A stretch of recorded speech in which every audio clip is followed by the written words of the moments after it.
Hi there, come on in. I bet you wondered if I was going to be here tonight. Of course, the show will go on in one form or another. Tonight is salmon night. We're going to look at the sockeye salmon, a species we don't have in Michigan, but I caught in Alaska. We're going to look at the species we do have in Michigan, focusing on Chinook salmon, a great salmon recipe. We have an update on our new museum progress and more. So stay tuned. I'm Fred Trost. It's Thursday night, time for Michigan Outdoors. This fish is frankly a real pleasure to catch. Oh, great. Gary Poganey's Cessna swings low over the waters of Lake Clark and Lake Iliamna to the west. This is the Bristol Bay region of Alaska, famous for its salmon runs. There's no way to drive to this country, or in this country for that matter. It's remote, 150 miles west of Anchorage over a major mountain range. Everybody up here, it seems, has a pilot's license. That's how you get around. And that's how we went from fishing hole to fishing hole, sometimes several in the same day. Gary looks for fish in the rivers and sets the pontoon down within 100 yards of migrating salmon. As I cast out into the rocky riverbed, I can see thousands of sockeyes streaming by. There we go! Oh, through the fly. Hey, that was quite a performance, though. This is great. Quite a performance. But look at this rig that I'm using right here. Very simple. It's this, fairly heavy line, probably 12, 14-pound test, with a couple split shot sinkers, foot and a half up, and just a black salmon fly. Now, I don't know what it looks like to them. They don't seem to really be feeding, but that's all there is to the rig. Cast it out upstream, just a whole quartering upstream, right past the school. The school seems to be swimming by about 25, 30 feet offshore here. They migrate in a column, a rather tight, narrow group. From where we are, the line of salmon extends for miles and miles, both directions. Good fly out there, Bob.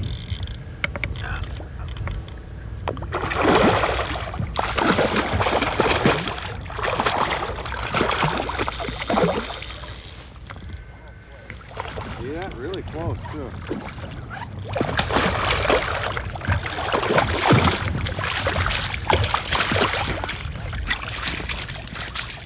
One of our guides, Bill, tries to tail a sockeye, which isn't easy. These fish are energetic. This is a kick. This is something.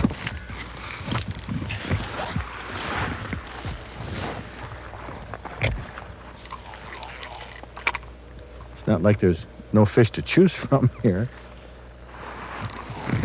Now, you'd think that fish is tired, wouldn't you? No, not by a long shot. We're fishing mid-July in the continental United States. It's hot, but in Alaska, it's a comfortable 60 degrees. The water's cold, and the fish never seem to give up.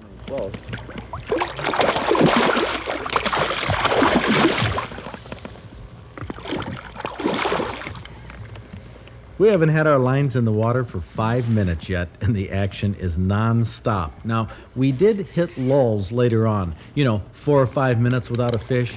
That's what they call a lull in Alaska.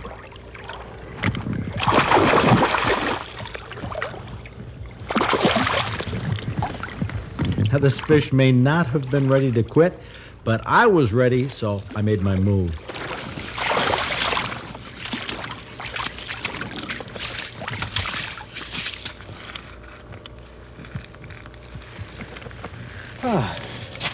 Fish number 2 for about 5 minutes of fishing. After an hour of this, Gary said, "Let's go. We're going to check out some new spots." Here's a river outlet into Lake Iliamna. Those dark patches? That's right. Those are salmon. Lots of salmon. Lots and lots of salmon. The main school must have had tens of thousands of migrating sockeyes, all staying relatively close to shore near the river outlet.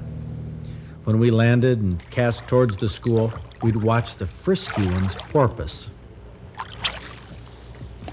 They're not feeding now, but they will hit lures and flies. Oh my. Fishing was so easy here, I did it sitting down. I suppose this is how I get the reputation that all I do is just hunt and fish every day. Look at the fish jumping out there. This fish is frankly a real pleasure to catch. Oh, great.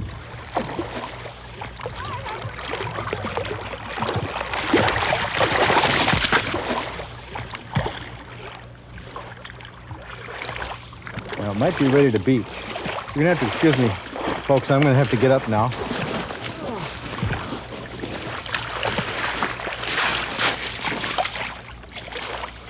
Okay.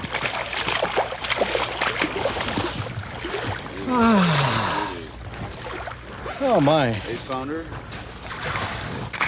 I tell you, when they're hooked in the mouth right in that tough stuff. There we go. Most of these fish were silvery or light pink, even though they were many miles from the ocean. Sockeye salmon. Sockeyes are the most commercially valuable of the Pacific salmon, a high oil content, tasty on the grill, red meat. At maturity, they average 5 to 7 pounds. The world record is a little over 15. Now, they never seem to give up the fight. I hand this one to Gary Pogany. It'll be filleted and frozen in a few hours. Also looking for salmon was this grizzly bear across the river mouth. About 5 minutes earlier, there were a half dozen anglers standing where this grizzly is walking. You're going to hear their plane taking off in a minute when I'm landing a nice rainbow trout. We were a little concerned about that bear. If it started across the river, hey, we'd run. But until then, I was determined to finish the battle with a rainbow trout that Gary Pogany had hooked. He wanted to give me the chance to land it. There's no doubt where the rainbow trout got its name. Oh, man. There we go.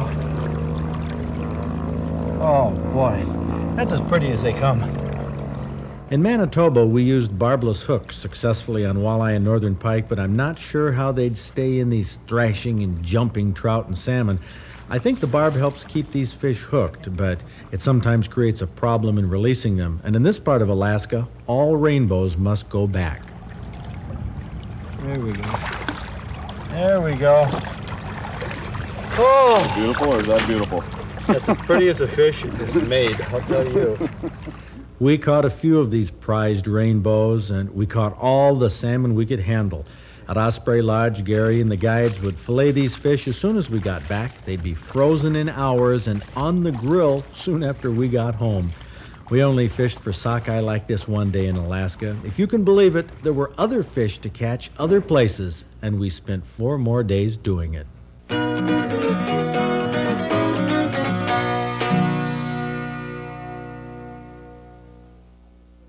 Now, speaking of salmon, I'm going to show you something here that you might consider to be a little gross, but it's a dried out head of a sockeye salmon that I picked off the shores of Lake Iliamna there where we caught those sockeyes. Really gothic looking, isn't it? I mean, grotesque. The thing about the sockeyes is they have a very pronounced hooked jaw and hooked nose. In fact, they can't even close their mouths in the late stages of spawning. But look at those teeth. Boy, they're recessed. That's the kind of teeth that salmon have in their mouths. But this hooked jaw phenomenon is something that we do find not only in salmon, but in trout. Here we have a mounted trout. These 2 fish were mounted by Franklin Soltz, who supplied all the mounts for our initial museum. But this is a brown trout that has this lower jaw curled up. You oftentimes see that on trout particularly, as well as salmon. This little knob here is called a kype, K-Y-P-E. It's defined as a cartilaginous protrusion. It's just made out of cartilage. It's relatively soft. It's not bone. And that forms on the lower jaw when the males in particular go into their spawning. Now, this occurs in salmon as well. Here's a big Chinook salmon, big Michigan Chinook. This is the last mount that Franklin Soltz did as his career as a taxidermist.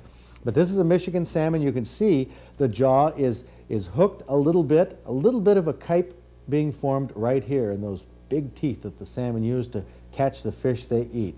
Well, Chinook salmon are the big salmon, the premier species that we have here in Michigan. And if you take a look at our new Outdoor Digest magazine, you'll see an article we have on sockeye salmon fishing in Alaska. We also, if you flip the page, have an article on salmon patterns, where the trophies of Michigan's 4 salmon species are caught. Now, the big Chinook salmon are the most common. There have been 270 trophy Chinook entries between 1984 and 1990. You can see from this map here that they've come from virtually every Great Lakes county in the Lower Peninsula and 5 counties in the UP. More big kings come from Manistee County than anywhere. That's 19% of the Chinook salmon trophies. But let's start with one from Mason County, 1 county south, and look at some big Chinook salmon in our trophy book. 14-year-old Michelle Perriott from Lambertville is a happy girl. She caught this 41-inch Chinook salmon in Paramarquette Lake at Ludington, trolling a J-plug in the middle of August. Here's a big Chinook taken at the end of July off Leelanau. Looks like the Clemens kids were all there. Jim Clemens from Northville landed this 29-pounder, trolling a Manitou Mauler spoon. Brian Gerard is holding a heavy-bodied king salmon, nearly 31 pounds, 40 inches long. He took it from East Grand Traverse Bay, trolling a Pinkatee on the 1st of September. Now, what's it like to catch a big king salmon? Kathy and Fred Stearns from Petoskey caught one together, a 33.5-pounder, 43 inches long, that gave both of them one heck of a thrill. Pole went off, and Kathy was bringing in a 13-pounder, and she looked at the other pole and said, you better set the hook on that one. So I set the hook on it and just held on with one hand and pulled up the downrigger, and when she got the 13-pounder in close enough to the boat, I just set it in the rod holder, not thinking it was this big a fish. I just let it lay back there, and when we got the 13-pounder in, I gave her the rod, and I was taking the hook out and pulling all the other rods and getting everything set. And about that time, she had gotten the fish up behind the boat, and I saw this 8-inch tail slap water at us and take off for the first run. Well, that was when we first took this, was about 9 o'clock, and we were just going back towards Petoskey, and about a half a mile an hour. It was dark. When the fish got up by the boat, we couldn't see it. You could just see the line going in the water. We finally got it alongside of the boat after about 40 minutes in the water, and I could see the side of the fish, and I put the net in it and pulled it in the boat. After that, we couldn't find a place that could weigh it, though, at that time at night. Oh, yeah. That was the biggest problem. We finally found a scales, and Jeff Lutz at Lasting Memories did a nice job for us. Boy, he sure did. You battled that fish for 40 minutes? Yes. All by yourself? No, we kept handing the pole back and Oh, forth okay, because so- my hands were numb. Okay, so this was truly a team effort from start to finish. And for that team effort, let's make both Kathy and Fred Stearns our Michigan Outdoors Trophy Salmon Anglers of the Week.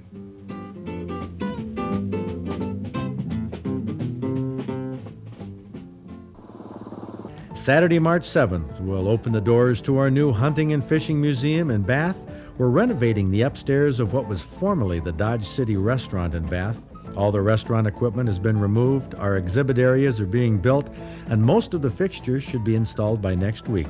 Now, last week I told you that we were putting in a small theater for video presentations. Well, we've changed our minds. After we got this room in here framed in for the theater, this used to be where the ovens were and they did all the cooking in the restaurant, we got to thinking maybe we could put our Michigan Outdoors cabin in here. We could put the equipment in that I use to hunt and fish with on the show so you can see that. But the problem was this wall. See, there was a hole in here where they passed the food back and forth when this was a restaurant. But we can take this wall out, have one big room, put Kathy Beitler's kitchen along here for the fish and wild game recipes. All the hookups are here. You'll be able to see where we produce Michigan Outdoors in this cabin every week. Pretty neat, huh? The museum will open Saturday, March 7th, and the hours will be 10 to 6 weekends and noon till 6 weekdays. The museum is located 1 mile north of I-69 off exit 92. That's the Webster Road exit. Last winter, Outdoors Club members sent us newspaper clippings about local governments at Walled Lake and Lake Fenton who enacted ice shanty registrations and charged fees to anglers for putting fishing shanties on these public lakes. Outdoors Club SOS Bureau Director Charlie Keenan has been trying to find out if these regulations by local governments is legal. we really don't know what's taking so long. We don't know what the problem is. We know the problem still exists down there. There's a lot of confusion from lake to lake, from township to township, from city to city, even on the same lake, they've got problems. And we're hoping that the Attorney General's ruling will be in favor of what the DNR is saying they want right now, and that's that no regulation should be any more strict or any more restrictive than the state regulations right now. Charlie will come up with an answer to these shanty regulations, but a much more difficult problem is the vandalism of ice shanties on big lakes like Houghton Lake, where Ron Reed, the owner of Chalifu Resort, suffers damages every year from midnight vandals. After the bars close, trucks, snowmobiles come through. You can see a line where they run, and they just hit shanties all the way down the lake. So this is what they did to yours last night. Well, bashed a hole in here, or was that maybe that was there? Oh, did they actually get inside? Oh, I see. Tore the lock is down here, as you can see. Lock is there, so they break in, kick out the windows, and just hoot and holler. Tear it up. So you're going to have to fix this. Yep. And it's, this happens all the time. Now you say all the time. Several times a winter. I was fortunate last night they only hit one instead of all of them. But they hit other shanties all the way down the lake. I can see another one with the door open right down there that man is standing with right there. They tore him up too. So he's going to have to fix that. And this is just arbitrary vandalism. Absolutely. It's very frustrating. Well, I mean, you work with emergency medical people up here and the sheriff's department and all that. Right. Any solution? No. I'd like to catch them just once, I guess. And everybody that's ever been hit like this feels probably the same way. If we went and did to their property what they do to ours, it would be grounds for murder as far as they're concerned, I'm sure. Ron Reed is livid over this vandalism. He makes shanties available to his guests at his resort and to the public, which is a valuable service to anglers who can't build and maintain fishing shanties of their own. The vandals hit rental shanties and private shanties like this one, apparently at random, at night, out on the lake where no law enforcement agency patrols. What's the solution? Well, we don't know right now, but if you have any ideas, let us know. Vandalism like this has got to be stopped. You may have read in the papers about the guilty verdict against me and the $4 million judgment awarded by the jury in the Buckstop trial. Whoa, that rocked me back. But this is not the end, because I wasn't allowed to tell my full story in court. My new attorney, Mark Fox, is pursuing a different strategy from here. Well, I haven't had a chance to review the transcript of the trial. Of course, we did not handle the trial. We're going to be filing some post-judgment motions, and if necessary, an appeal. Fred Trost has a reputation in this state and beyond the borders of Michigan of being a very truthful, straightforward person who says what he believes. He's absolutely honest. This verdict just seems unbelievable. We think that there were a number of errors that were made at the trial court level. Unfortunately, the way our system works is that we will appeal on those errors if necessary. But initially, we're going to go back to the trial judge, and there are a number of motions, judgment notwithstanding the verdict. We'll look at that. Motion for a new trial because we don't think that Fred got a fair trial. A lot of the evidence that Fred needed to get in to defend what he said was excluded, and we think that was an evidentiary error by the trial judge. There's a motion called a motion for remittiture. We will consider filing that. Ultimately, though, my view is that we probably will have to go to the Michigan Court of Appeals, and ultimately I'm convinced that Fred Trost will be absolutely vindicated. Everybody that knows him knows he's a truthful, honest person, and this really was just a miscarriage of justice, but fortunately our system allows for corrections when those things happen. I have utmost confidence in my attorney and full confidence in my case. Obviously, the outcome of this is extremely critical to the future of this television show.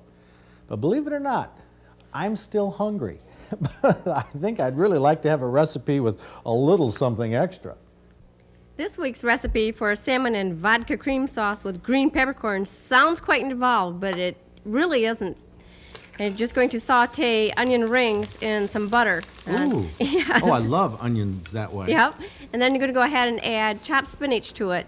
And this will cook down quite a bit. And this is actually going to be just a bed for the fish to sit on. Hold it. That looks good enough right there for a side dish. That looks Exactly. great. Yep. Going to just salt and pepper the fillets, and then you want to fry these just a little bit. No flour or anything else on these. Just Of course, that could be Chinook salmon, coho Sure, salmon from exactly. the store. Yep. Probably even trout, steelhead, lake trout. anything would work here.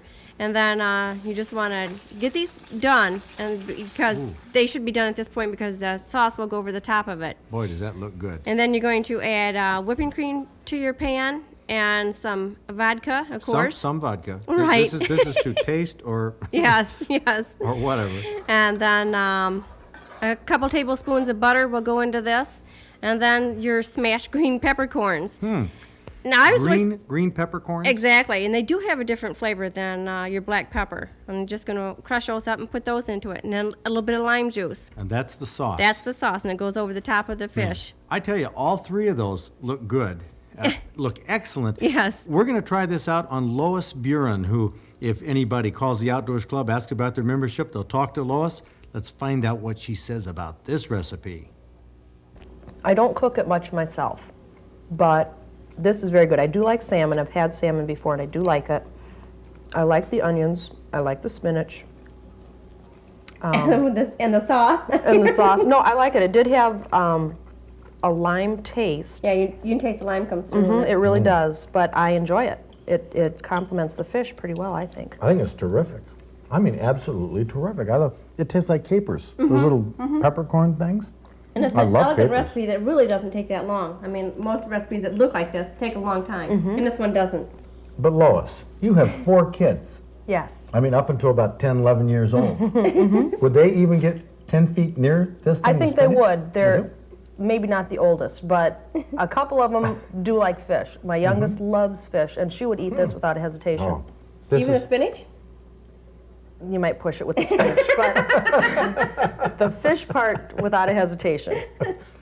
Hey, if you don't want that little extra kick in that recipe, you can substitute ginger ale. Be undaunted because of that. Get outdoors if you can. It's a great place to be. We'll see you next week. Where are they most likely to hit? They're most likely to hit the teardrop if they're in a positive. Next week on Michigan Outdoors, we're going to take Craig Scoff to a small lake in Clare County to try to catch some of the 15-inch plus crappies that we've heard are there. We'll be fishing 15 feet down with lightweight bobbers, number 18 hooks, and maggots for bait.